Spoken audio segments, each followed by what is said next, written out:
I never thought a simple birthday wish could destroy everything I believed about myself. I mean, how do you even begin to explain something like that?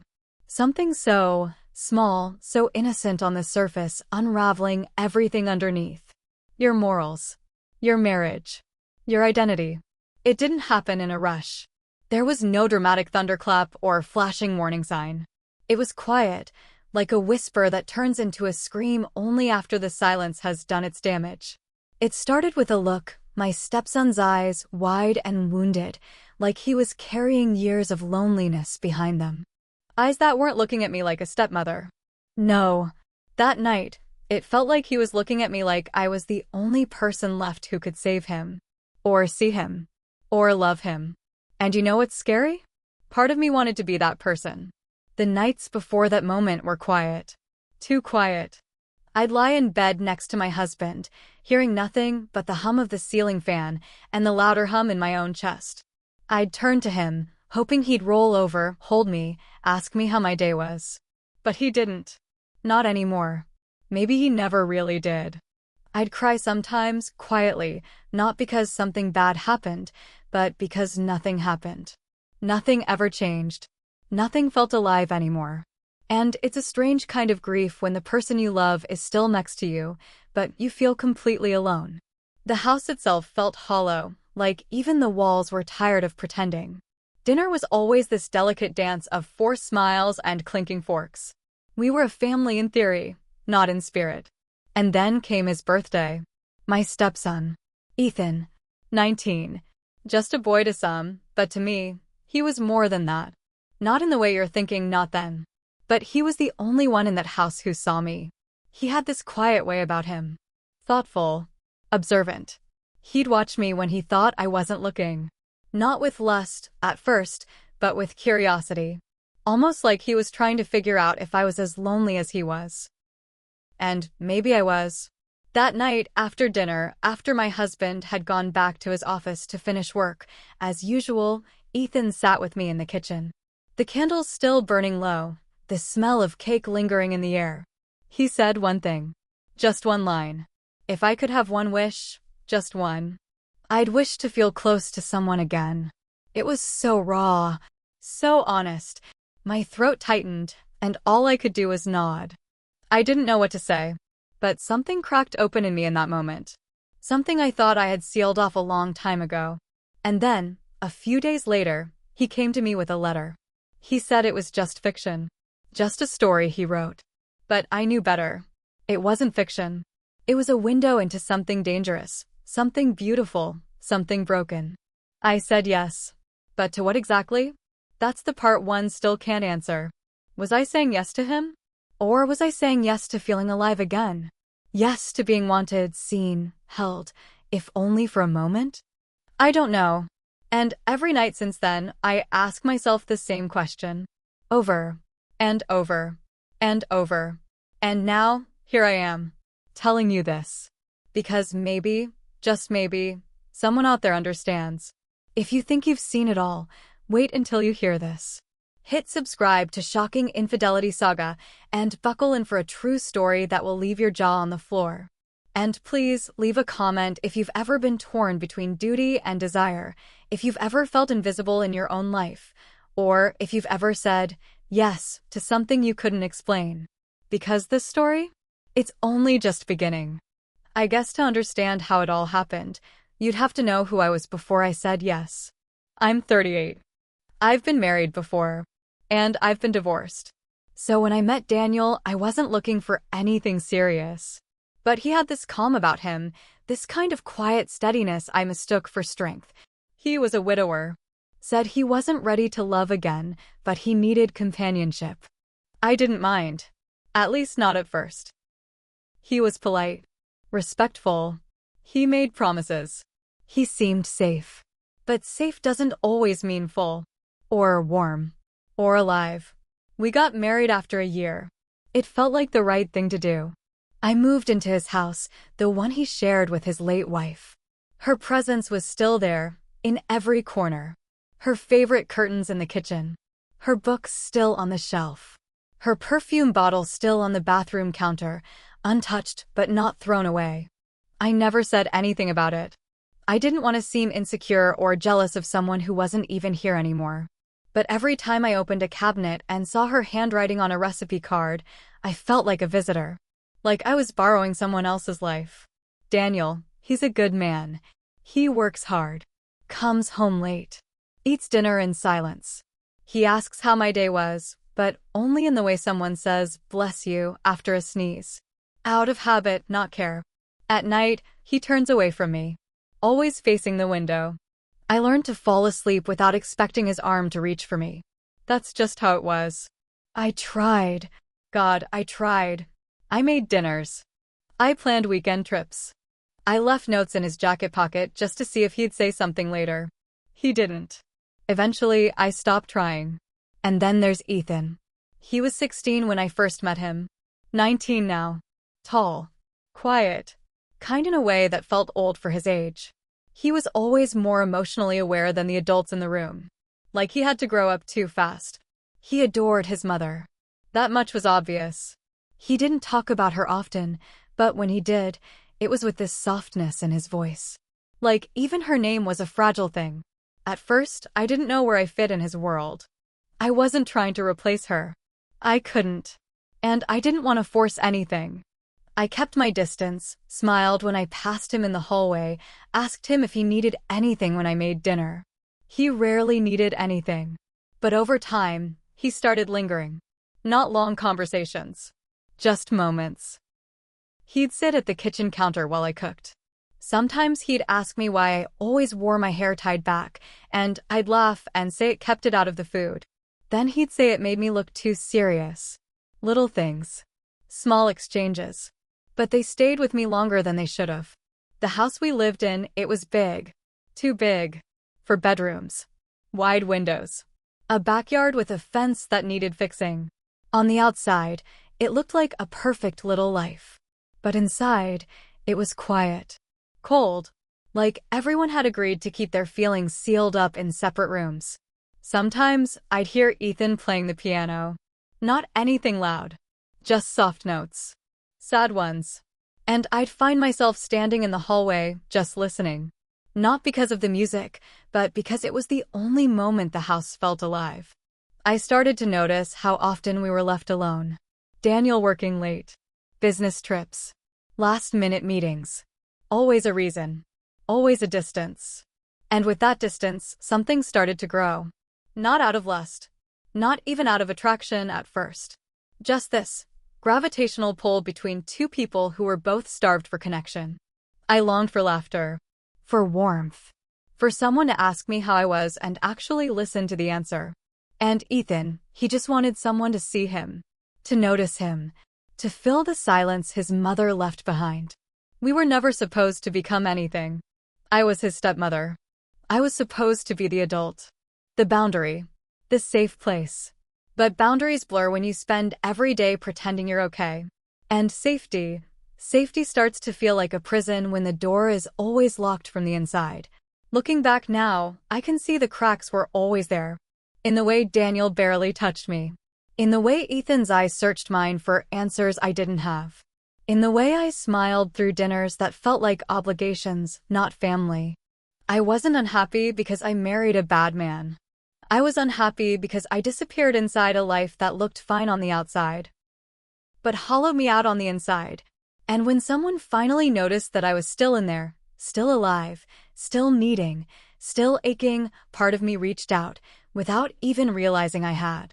That's where it all began. In a house full of silence. In a marriage full of distance.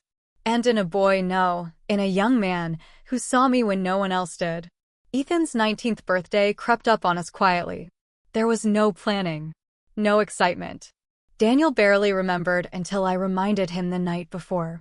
He muttered something about being swamped at work, said he'd try to be home in time for dinner, but I already knew what that meant. So I decided to do something small. Just for Ethan. Something personal. Simple, but thoughtful. I baked a cake from scratch, even though I could have just picked one up from the store. I cooked his favorite meal, chicken Alfredo with roasted garlic and steamed broccoli. He never asked for much, but I remembered the one time he said his mom used to make that dish for him on his birthday. I set the table with candles. Nothing extravagant, just enough to make it feel intentional. I even took a little longer getting ready. Put on something soft and light. Something I hadn't worn in a long time. Not for anyone, not even Daniel. Just for me. I told myself that. Ethan came downstairs and paused when he saw everything. The table, the food, the effort. He didn't say anything at first, just stood there, like he wasn't sure if he was dreaming or intruding on something that wasn't meant for him. Then he smiled. A real smile. Not polite. Not forced. The kind of smile that comes from a place that hasn't felt warmth in a while. He sat across from me, and for a while, we just ate. Talked about nothing. Movies. Music. He told me he was thinking about writing again. I asked him what kind of stories he wanted to write. He shrugged and said, "I don't know. Honest ones." I remember looking at him across the table and thinking how different he was from other 19-year-olds. He didn't carry himself like a teenager. There was a stillness to him. A sensitivity. Like someone who's seen too much too soon and learned to hold it all in quiet places. Halfway through dinner, he picked up his glass of water, held it up, and said, almost in a whisper, if I had one wish, it would be to feel close to someone again. To be seen. It caught me off guard. There was nothing dramatic in how he said it. No pleading, no sadness. Just truth. Simple and bare. My breath caught. Just for a second. I looked at him, and he was already looking at me. And for the first time, I couldn't pretend I didn't feel the weight of it, the connection. The unspoken current between us that neither of us had dared name until that moment. I smiled. A small, tight smile. Brushed it off with a soft laugh. Said something about how we all feel invisible sometimes. But inside, my heart was racing. After dinner, he thanked me. Not just for the food, but for everything. He said no one had done anything like that for him since his mom passed. And then, as I was cleaning up, he hesitated in the doorway of the kitchen. He had something in his hand. A folded piece of paper. Slightly creased at the edges. He handed it to me and said, "It's just a writing exercise. Something I've been working on. A kind of what-if letter. You don't have to read it right away." I nodded, trying to keep my face neutral, but something about the way he looked at me. It wasn't the look of someone handing over a piece of fiction. It was more personal than that. More vulnerable. After he went upstairs, I sat down at the table, the candles still flickering, and opened the letter. It wasn't long. A few paragraphs. But every word landed like a stone in my chest. He wrote about someone he admired. A woman. A woman who moved through the house like she didn't belong there. A woman who smiled softly even when no one saw her. Who cared deeply. Who carried everyone else's weight while no one noticed her own. He wrote about how she deserved to be loved, not out of duty, but because of who she was. Because she was kind. And warm. And alive. He didn't name her. He didn't have to. By the time I finished reading, my hands were trembling. It was admiration. But it was more than that. It was longing. A quiet kind of desire, not for sex or possession, but for closeness. For understanding. For someone to say, "I see you, too." I sat there long after the candles burned out. Just sitting. Holding that letter like it might disappear if I let it go. And I kept asking myself, what exactly had he just given me? Was it a story? Or was it his heart? Or maybe it was just a mirror. One I hadn't dared look into for a very long time. I read the letter again that night. And again. And again. It sat on my nightstand like a secret whisper, waiting to be heard. The house was dark. The only sound was the soft whir of the ceiling fan above me and Daniel's soft, steady breathing beside me, back turned, as always. I stared at the ceiling for hours. My mind wouldn't stop. I kept going over the words, the way Ethan had written about her. About me. It's just a story, I told myself. A creative exercise. A young man with a vivid imagination. But no matter how many times I tried to convince myself of that, something deeper pushed back. Something undeniable. Because I knew how it felt to write something from the heart. I knew the difference between fiction and confession. And I couldn't ignore how it made me feel. I hadn't felt anything in so long. Not like that. There was something so dangerous about it, and yet, in that danger, I felt seen. Not for who I used to be. Not for the version of me I tried to present to the world. But for the woman who existed right now. Tired. Lonely. Craving affection. Desperate to be noticed. And Ethan noticed. The guilt came quickly. Sharp and immediate. I wasn't supposed to feel this way. He was my stepson. A boy who had lost his mother. Someone I was supposed to guide, protect, love platonically.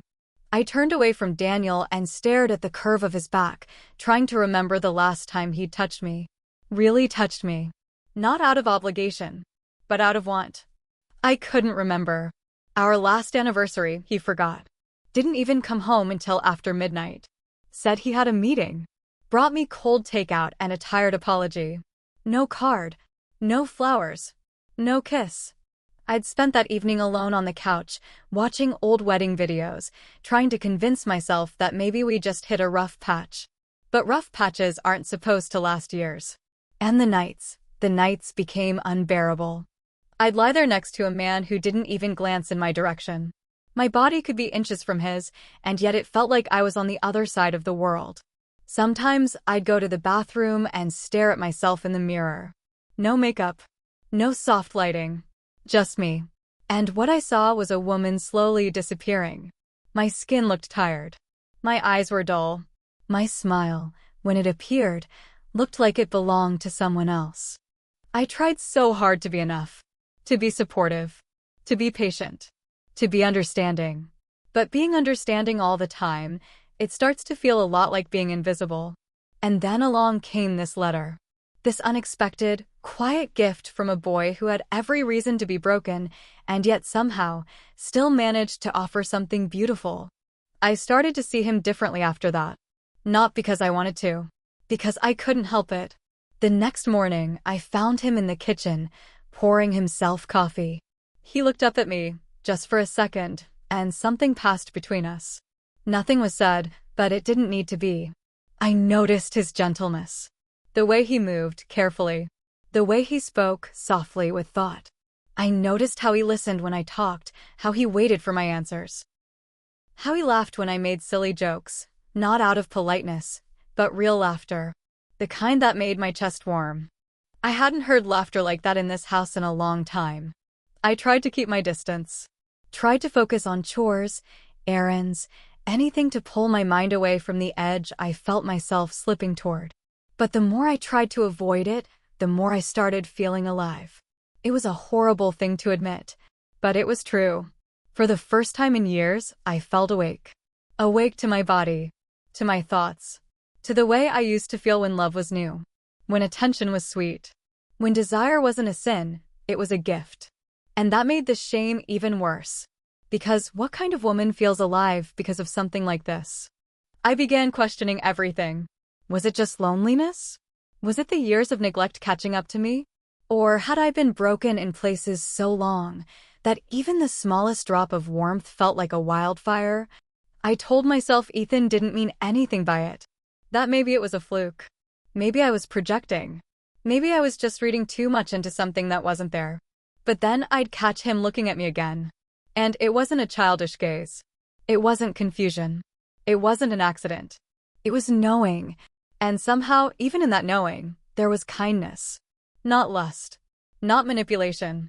Just presence. A presence I'd been aching for. I remember walking past him in the hallway. Our shoulders brushed. Just slightly. But it sent a jolt through me, like I'd touched electricity. That night, I couldn't sleep again. I thought about the letter. About his voice. About the way he said, to feel close to someone again. It echoed in my head like a melody I couldn't shake. And I started to wonder if I could feel close to someone again too. Not physically. Not yet. But emotionally. To be understood. To be wanted. And I hated myself for wanting it. But I wanted it all the same. After the letter, something shifted. Not just in me, but in him too. Ethan started showing up in the kitchen more often. Not hovering. Just being there. leaning on the counter while I chopped vegetables, offering to stir the pot, asking questions about what I was making, even when he already knew the answer. There was something quiet in the way he moved, like he didn't want to disrupt the space, just exist in it with me. Sometimes he'd brush past me, a hand gently grazing my back as he reached for a glass, a shoulder brushing against mine when we stood side by side. Always accidental, always casual, but every touch lingered. Not in the air, in me. One night, I was sitting on the couch, flipping through channels. Daniel was at work late again. I hadn't even asked why. Ethan walked in, holding a blanket, and asked if I wanted to watch a movie. I said sure. We didn't sit far apart. We didn't sit close either. Not at first. But the movie was long, and the room was cold, and at some point, the space between us dissolved. My shoulder rested near his. Our knees touched. And we just stayed like that. For 2 hours, neither of us moved. Neither of us spoke. I could feel his warmth next to me. Not overwhelming, just steady, safe. At one point, I turned slightly, and our faces were closer than they should have been. He looked at me, and I looked back, and I swear, it felt like time held its breath. But nothing happened. He stood up after the movie ended and simply said, "Thanks." Just that. And then he walked away. But his voice was soft. Different. Like he wanted to say more, but couldn't. A few days later, we had dinner together. Daniel was traveling for work. A 2-day conference. He barely kissed my cheek when he left. I cooked again. Just for the two of us. Ethan helped me set the table. I noticed how his fingers brushed mine when he handed me a fork. Not on purpose. But not entirely by accident either. We sat, ate slowly, talked. He started opening up more. Talking about his mother. About how the house felt different now. How he missed the smell of her perfume. Her humming in the kitchen. The warmth that used to live in the corners of the walls. He said he sometimes forgot the sound of her voice. That scared him the most. I listened. Really listened. Not because I felt obligated, but because I wanted to carry that weight with him. He looked at me, after a long silence, and said, "Sometimes. I just want to feel what that warmth felt like again." And I nodded, because so did I. After dinner, we stayed at the table. Just talking. Sharing stories. Nothing romantic. Just honest. Then, for a moment, we didn't speak at all. Our knees touched again. This time under the table. This time, neither of us pulled away. He reached out, placed his hand gently on my shoulder. It wasn't bold. It wasn't inappropriate. But it was intimate. And when he squeezed, just slightly, I felt something unravel inside me. That night, I couldn't sleep. I walked out to the kitchen to make tea, trying to calm the storm in my chest. The lights were off, but I saw him, Ethan, already there. Sitting at the table. One lamp on, casting a soft yellow glow around him. He looked up at me and smiled. Said he couldn't sleep either. We sat there in silence for a while. Each of us holding warm mugs, pretending the silence wasn't saying more than we could. Then, out of nowhere, he looked at me and said, "You deserve to be seen too." It broke me. Those words. So simple. So clear. They slid under every guard I'd spent years building. They lit up every cold corner inside me that had forgotten what it felt like to be seen. Because that's what I'd been missing all along. Not attention. Not affection. Just recognition. To be looked at not through, not past, but into. I wanted to respond. To say thank you. To say, you too. To say something. But my throat tightened, and all I could do was nod. Later that week, we barely spoke. Not out of discomfort, but because something between us was starting to pulse without words. There was a current now. Unspoken. Always present. And then, one night, he walked past me in the hallway. We didn't touch. We didn't stop. But just before he turned the corner to head upstairs, he looked over his shoulder. And he said, almost too quietly to hear, "That letter, it wasn't fiction." And then he disappeared around the corner, leaving the air between us thick with everything we hadn't said yet. I stood there, frozen. my heart pounding so hard I could feel it in my fingertips.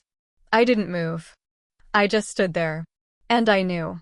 Everything was different now. It started with thunder. A slow, distant rumble that rolled across the sky like a warning. The kind of storm that doesn't announce itself with fury, but creeps in slowly, quiet, patient, heavy. Daniel called earlier that evening. Said the roads were flooding near the interstate, and he was stuck at the office. Told me not to wait up. Said it like it was just another inconvenience. Like his absence meant nothing more than a change in dinner plans. But I already knew. I didn't expect him home. Not really. The lights flickered once around 7. Then again at 8. By the time the power went out completely, the storm was sitting right on top of us. Rain slammed against the windows like it was trying to get in. The whole house went black, except for the candles I had already lit, out of habit more than intention. I walked downstairs slowly, barefoot, the wood cold under my feet. The air smelled of rain and something sweeter, like cinnamon. I don't know why. Maybe the memory of it. Maybe something I imagined. I turned the corner into the kitchen, and he was there. Ethan. Shirtless. Just standing at the counter with a candle beside him, its soft flame dancing shadows across his skin. He turned when he heard me, and for a moment, neither of us spoke. He smiled, gentle, quiet. And he said, "Thank you, for dinner." I nodded. I don't even remember what I made. Something simple, I think. Leftovers. But he said it like I'd given him more than food. Like I'd given him a moment of peace in the middle of the storm. I walked to the other side of the kitchen and sat down at the table, the candle between us. My fingers grazed the base of the glass holder. I couldn't meet his eyes. My chest felt too full. My throat too tight. And then, softly, I said, "Do you ever feel like you're disappearing?" He didn't answer right away. So I kept talking. I try to be a good wife. I do what I'm supposed to do. I keep the house clean. I cook. I ask about his day. I smile when he doesn't even look up from his phone. And still, I feel like I'm fading. Like every day, a little piece of me just slips away. I hadn't planned to say any of it, but it came out in waves. Honest. Unfiltered. "I feel invisible," I whispered. Like a shadow walking around a house that doesn't belong to me. And then, I started crying. Not sobbing. Just quiet tears. The kind that burn. The kind you can't stop once they start. He walked over slowly. Not rushed. Not dramatic. Just intentional. And when he reached me, he crouched down beside the chair, his face level with mine. He reached out and brushed a tear from my cheek. His fingers were warm. And when he looked at me, it wasn't pity. It was understanding. Real, bone-deep understanding. No words, just presence. I don't know how long we stayed like that. Minutes. A lifetime. The storm pounding just beyond the walls, but inside, it was quiet. Then I leaned forward. Or maybe he did. Or maybe we both did at the same time. It wasn't planned. It wasn't reckless. It was soft. A kiss. Slow. Trembling. Like a question being asked with no words. His lips touched mine like he was asking for permission. And mine answered before I even had time to think. I didn't pull away. I didn't stop it. Because in that moment, I didn't feel invisible. I felt real. Whole. Seen. Wanted. Alive. And everything else, morality, titles, rules, they all faded into the sound of the storm and the flicker of candlelight on skin. We kissed like we were the last two people left in the world. No promises. No explanations. Just two broken souls finding something in each other they didn't know they still needed. When it ended, we didn't speak. We didn't need to. We just stood there, the silence louder than thunder. And in that silence, I knew there was no going back. The next morning was quiet. Not the kind of quiet that feels peaceful. No, it was a different kind, thick, heavy, uncomfortable. I woke before the sun. My body still. My mind racing. I didn't know where Ethan was. I didn't hear him leave the kitchen. I didn't hear him go upstairs. I just remember standing alone in the dark after the kiss, hands trembling, the air around me sharp and thin. Now, in the morning light, everything looked too normal. Too bright. Like the world hadn't noticed what we did. Like it was daring us to pretend nothing happened. I moved through the house like a ghost. Avoided the hallway near his room. Couldn't bring myself to check if he was awake. I just didn't know what I'd say. I couldn't even look in the mirror. I was afraid I'd see someone I didn't recognize anymore. Around 9, I heard his door open. His footsteps down the stairs. He didn't come into the kitchen. Just passed by. I caught a glimpse of him out of the corner of my eye. Shirt on. Hair slightly wet. Clean. Composed. But he didn't look at me. Not once. That hurt more than I expected. We didn't speak that day. Not really. Just short phrases. Pass the salt kinds of things. But the silence between us felt like it carried every breath from the night before. I couldn't eat. My stomach turned at the thought of food. I just kept sipping lukewarm tea and pretending I was fine. Then came the sound I was dreading, Daniel's car pulling into the driveway. I felt like someone had lit a fire beneath my skin. He walked in smiling, talking about traffic and work and how awful the storm had been. He kissed my cheek, distracted, and thanked me for keeping the house together. I smiled. Or I tried to. But it felt like the muscles in my face didn't remember how. He didn't notice. Of course he didn't. He never noticed. At dinner, Ethan sat across from me. Daniel talked the whole time, recapping some presentation he gave. I nodded where appropriate, laughed when I should have. Ethan stayed quiet. But I felt his eyes on me, when Daniel looked away, when he reached for his drink, when he checked his phone. Not always. Just enough. Enough to make my skin prickle. Was he watching me with guilt? With regret? Or was it something else? Hope? I couldn't tell. And that terrified me more than anything else. Because I didn't even know how I felt. I wasn't crying. I wasn't shaking. I wasn't numb. I was wired. Like every sound in the house was too loud. Every movement behind me made me flinch. The slam of a cabinet door made my heart race. The creak of a floorboard sent my mind spiraling. I kept waiting for someone to know. For Daniel to say something. For Ethan to blurt it out. For a crack in the wall to scream, "They kissed in the candlelight while you were gone." But nothing happened. Not out loud, anyway. Instead, Ethan started being helpful. Too helpful. He did the dishes after dinner. Took out the trash without being asked. Cleaned the coffee pot before I even touched it. He lingered in the kitchen, but not like before. There was a forced lightness to it. Like he was overcompensating. Like he was trying to rewrite something that had already been written. Daniel praised him for stepping up. Called it maturity. Responsibility. And I just nodded, heart pounding. The tension between me and Ethan never broke, it just shifted. It became a shadow that followed us through the house. In the hallway. At the table. In the spaces where our bodies used to accidentally touch and now deliberately didn't. But the hardest part? I missed it. I missed the silence we shared before the storm. I missed the way he looked at me like I mattered. And that made the shame sink even deeper. What kind of woman feels lonely in the same room as her husband and seen by her stepson? What kind of woman lets a single moment rewrite her entire world? Every time Ethan looked at me when Daniel wasn't watching, I felt like I was standing on a wire stretched thin above a fire. I didn't know if he wanted to talk. Or forget. Or pick up where we left off. And I didn't know what I wanted either. Not really. Only that part of me, something deep and buried, had been woken up. And it wasn't going back to sleep. Was it love? Was it need? Was it abuse of power? I keep asking myself the same questions, and I never like the answers. Because none of them make it better. None of them undo what happened. I crossed a line I can never uncross. And it wasn't just the kiss. It was everything that led to it. Every silent wish. Every look held too long. Every moment I let myself want something I should have pushed away. But I didn't. I let it grow. Watered it with my loneliness. Nurtured it with my silence. And now, it's inside me. A part of me. Some days, I fantasize about running away. Just packing a bag, getting in my car, and disappearing. Leaving a note. No explanations. Just space. Air. A chance to breathe without the weight of my guilt pressing against my ribs.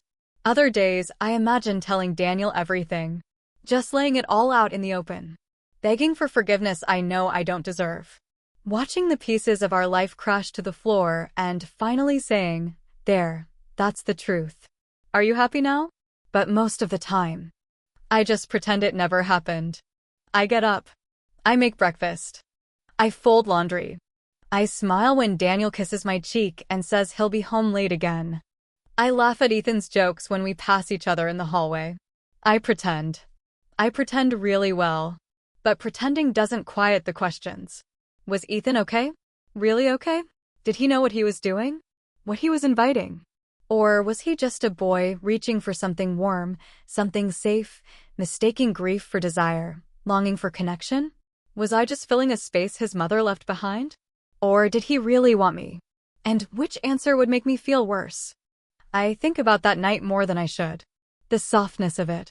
The way it didn't feel wrong in the moment. The way his hand felt steady on my face. The way my body leaned into his without hesitation. I tell myself it was a moment of weakness.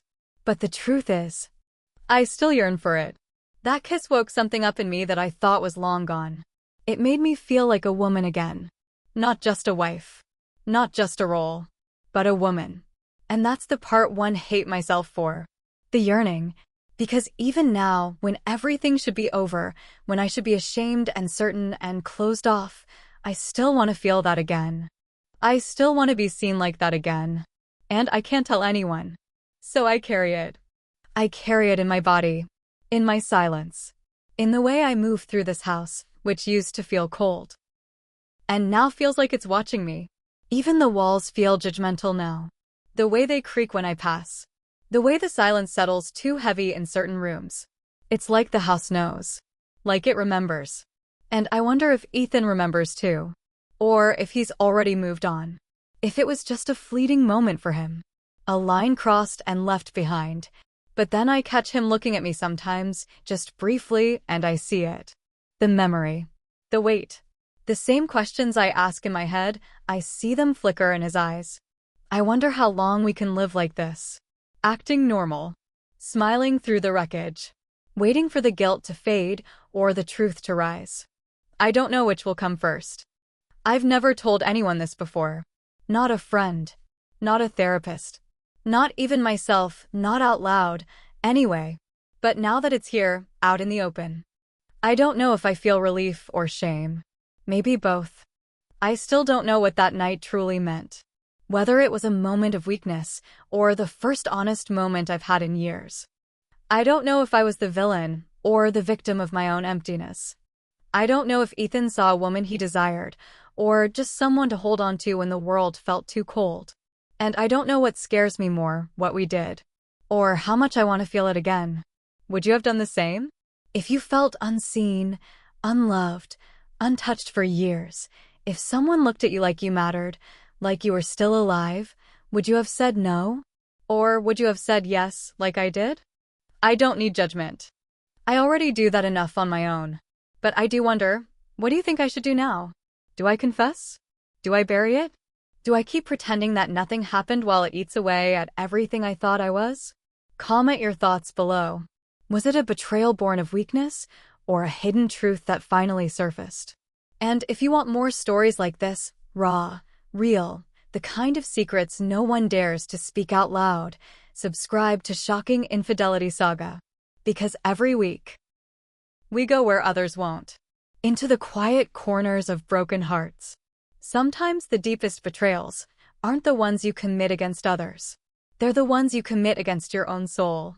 And the hardest part? They often start with something that feels so much like love. So please, be careful what you say yes to, especially when it sounds like salvation.